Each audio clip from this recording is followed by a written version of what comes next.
We love doing things with our dog, and of course, I've been in Los Angeles for, 6 months out of the year this past year, and Canyon and I together, we have discovered a lot of pet-friendly or dog-friendly things to do around the Los Angeles area. So thought we share our top 12 most favorite things to do around here. And they're all free. Number 1, Vasquez Rocks Natural Area. I have never heard of this area. Crystal found out about it, and when she showed me the location, I first didn't even think it was part of LA, but it is. Yep, they consider it part of LA still. It's about 40 minutes from downtown LA. Very accessible though, easy to get to, and very dog friendly. So they have these cool rock formations there that were developed by, erosions and all that over time. The dogs can go up like these 45-degree angle rocks. And there's also like lots of cool trails around there that you could do. You may have even seen these rocks too. They're actually used a lot in TV shows and movies. For example, Westworld. The most famous one I think is Star Trek. But yeah, so if you have seen any of those shows, you will most likely recognize these rocks. It's hard to not recognize because they are pretty distinct, the shape. And also on the way there, the drive was gorgeous. So it goes by really fast. Yeah, so awesome place to go on a little adventure with your dogs.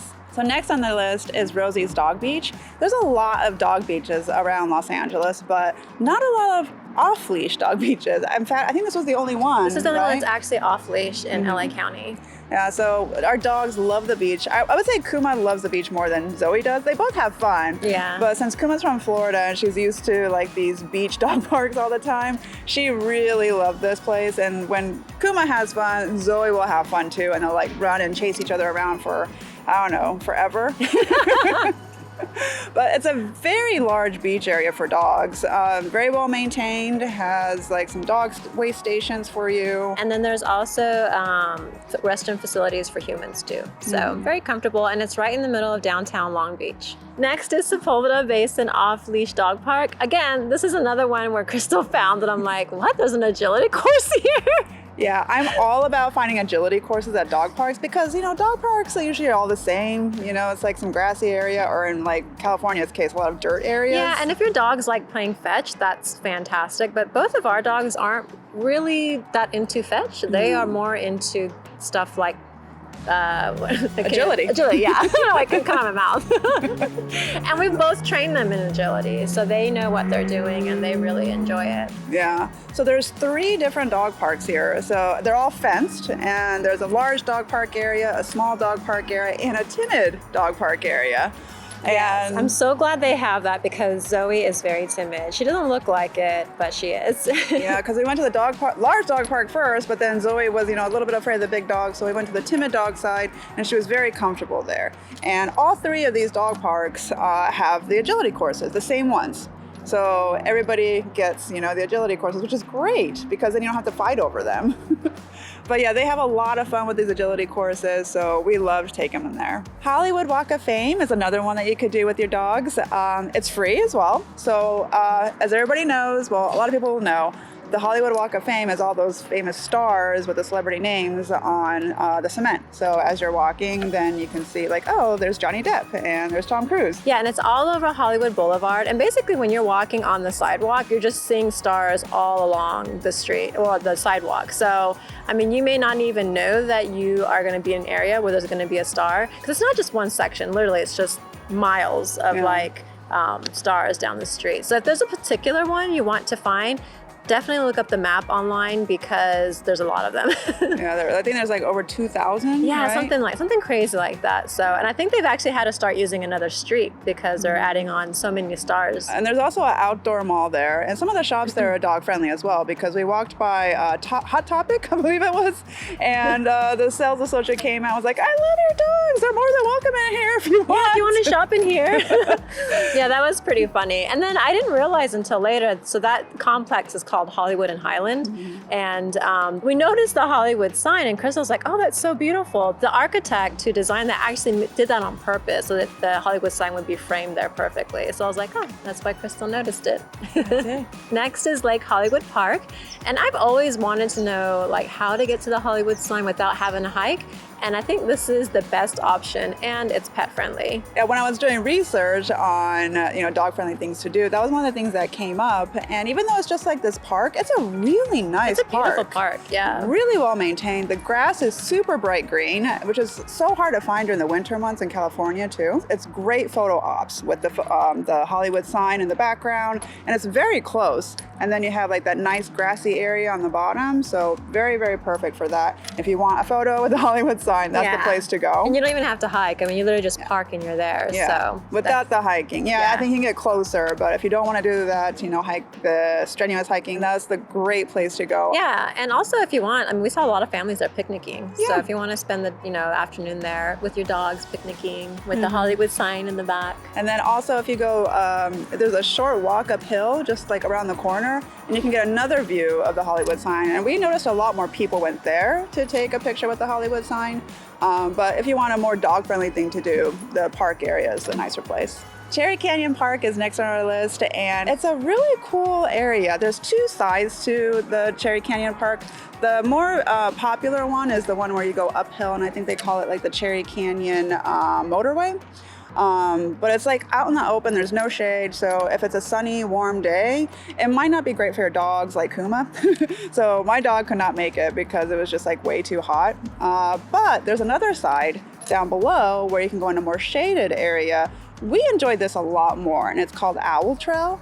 Owl Trail is very beautiful, very well shaded, lots of tall trees everywhere. And I think the dogs enjoyed that hike a lot more. I think so too, yeah. And I kind of want to say this is probably a hidden gem. It didn't really look like there were tourists there. It's just like locals. There's actually no parking. It's really just street parking in this neighborhood. And you kind of go up a hill, and even when we're doing research, this never came up anywhere on the list. So if you want to go somewhere a little bit secluded, I would definitely recommend Cherry Canyon. Hahamonga Watershed Park is another one of those places I think is more for locals, so you don't really see tourists here either. And I love it here because it's so huge. And you get two different sides. You get like the upper part is really shaded, and then the other part is like this vast open space. And if you come here during the winter or the colder months, the sunsets here are spectacular. A lot of space for your dogs to run around here. Yeah, we're actually at Hahamonga Park right now. We're at one of the picnic tables because they have a lot of picnic tables, barbecue pits, a lot of horses go around here too. They have like trails for horses, and that's the same trails that we go on with the dogs. But yeah, the dogs absolutely love it. Just be warned that your dogs will get dusty because there's a lot of dirt around here. Yeah. So next on our list is another dog park, Fletcher Dog Park. It's actually fairly new. It opened in October 2020. And we took the dogs here because, again, they have agility courses. And they have the small dog park side and a large dog park side. Unfortunately, at the time we went, the small dog park was closed because they were seeding the grass because it was getting really muddy and all the green of the grass was gone. So we went to the large dog park side, which is fine, and they still had some agility courses there. But the one agility course item that we were looking forward to was the seesaw, the teeter-totter, for the dogs to practice on. And they only have it on the small dog park I wonder side. why they didn't have it on the big side. I was a little bit disappointed in that. But Yeah. I mean, other than that, this park is pretty cute. Even the benches were like a shape of a dog bone. The area had a basketball court, playground area. It's a really cool area if you want to, try out another agility course for your dog. Runyon Canyon is also on our list, and you've probably seen this on all of the dog lists. And I will say I was a little bit hesitant to go because I've been before I had my dog, and I was like, oh, I don't know. But Crystal really wanted to go, and I'm so glad she convinced me to go because I really enjoyed it, even after having kind of like negative thoughts about it. And I came out thinking like, you know what? I don't feel so negative about this place anymore. Yeah. So I quite enjoyed it. You get really great views of downtown Los Angeles. Lots of dog owners there and dogs walking around. Oh my goodness, a lot. And you know what? Maybe that's what the problem was. I didn't have a dog then, so maybe that's why I didn't enjoy it. So Maybe. So now if you have a dog, this is a great place to go Yeah. hiking. Next on our list is a little bit different. It's for people who don't really want to do outdoor like hiking type stuff or parks and want to do more shopping.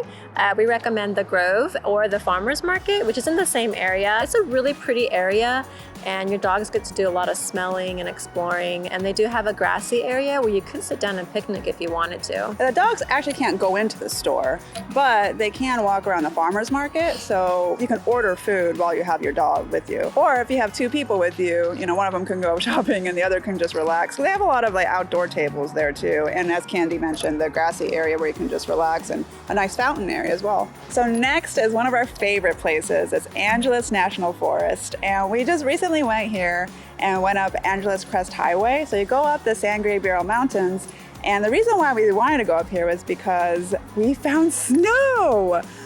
So yeah, we went in December when it was like a little bit colder in the temperatures, and it snowed a couple days before we went. And one of Candy's neighbors, again, she has some great neighbors, that told her that there was snow up there. So we went up to a stop called Red Box Picnic Area, and that's where it stops up on the hill. There's more stops along the way. You can continue on the Angeles Crest Highway usually, but when it snows, they block it off and you can only go up to Red Box. And Red Box is where we found the snow. I was so excited, probably more excited than Zoe to see snow. Definitely wear snow boots or snow pants if you want to really get in the snow with the dogs. Also along the way, they have lots of great vista points. So we took lots of great pictures around there, and they have an awesome view of downtown Los Angeles in the distance, and some really great sunset views too. So if you're into that kind of thing, definitely stop by here. Healthy Spot is another one that's not about dog parks or going hiking. It's an actual pet store. And I first heard about them through a friend, and we actually met on Instagram through our dogs. She invited me to a dog event, which I was like, okay, I've never been to a dog event. I was just so impressed. They gave me a treat bag. I mean, so many treats in there for Zoe. And then, Zoe got a puppettini, and they had like all these tables of like appetizers for your dogs. It was decorated so well. It almost looks like human food. And they had food there for humans too to enjoy, but I was just so impressed by the presentation. And they had photo booths there with professional photographers. I can't say enough about like how fun these dog events are. And you get to meet other dog owners. Yeah, it's great for your dog too to socialize them with other pets there. I always look forward to these events. Most of them are free. Sometimes they have like a donation, but I mean, again, like it's very inexpensive when that does happen. Usually it's like $10 or something. Candy keeps up with their newsletters, so if you're interested in these events, make sure you sign up for it. Yeah. And that's our list of things to do in Los Angeles with your dog. If you like this video, please give it a thumbs up. And if you want to watch more of our videos, please subscribe to our channel. Thanks for watching. Bye. Bye.